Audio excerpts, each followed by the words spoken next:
Всем привет, друзья! Как у вас дела? Как настроение? Давно мы с вами не виделись и не слышались. Что у вас нового? Вообще не хотела снимать ролики, если честно. Не было творческого вдохновения и было очень-очень много дел. Убирали деревья, после этого перестановки, уборки, стирки, ну все как всегда. А сегодня, думаю, сниму-ка я для вас распаковку после Северного рынка. В прошлую субботу ничего не заказывала. Помидоры, огурцы заказала, но мне их не прислали, не получилось что-то.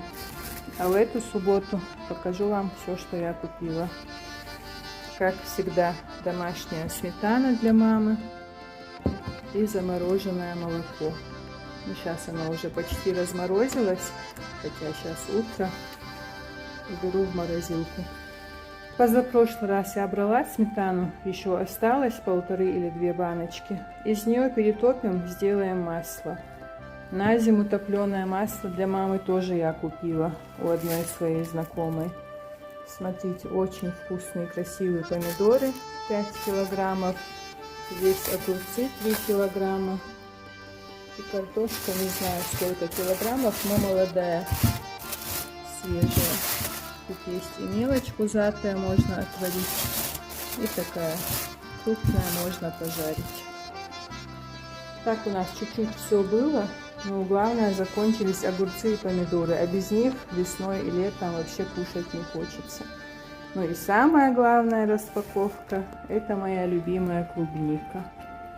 Одна покрупнее, одна помельче, или почти одинаковая, не знаю. Это Моусер попробовал, сказал, что вкусно. Румисин сын. Это все для меня сделала Румиса. Я сейчас лишний раз не выхожу.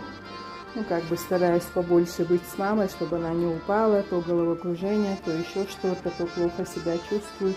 Румиса сама купила, выбрала клубнику, отнесла на свое место, где там она торгует. И потом таксист забрал.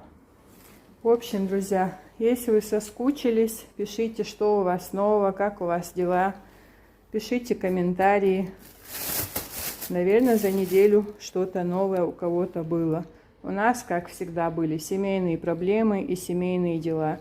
Мясо мы, кстати, давно не покупали. Летом его не хочется. В основном мама и тетя кушают обером, калмыцкий чай и домашняя яичница. Вот такая небольшая распаковка у нас получилась. Всем хорошего дня!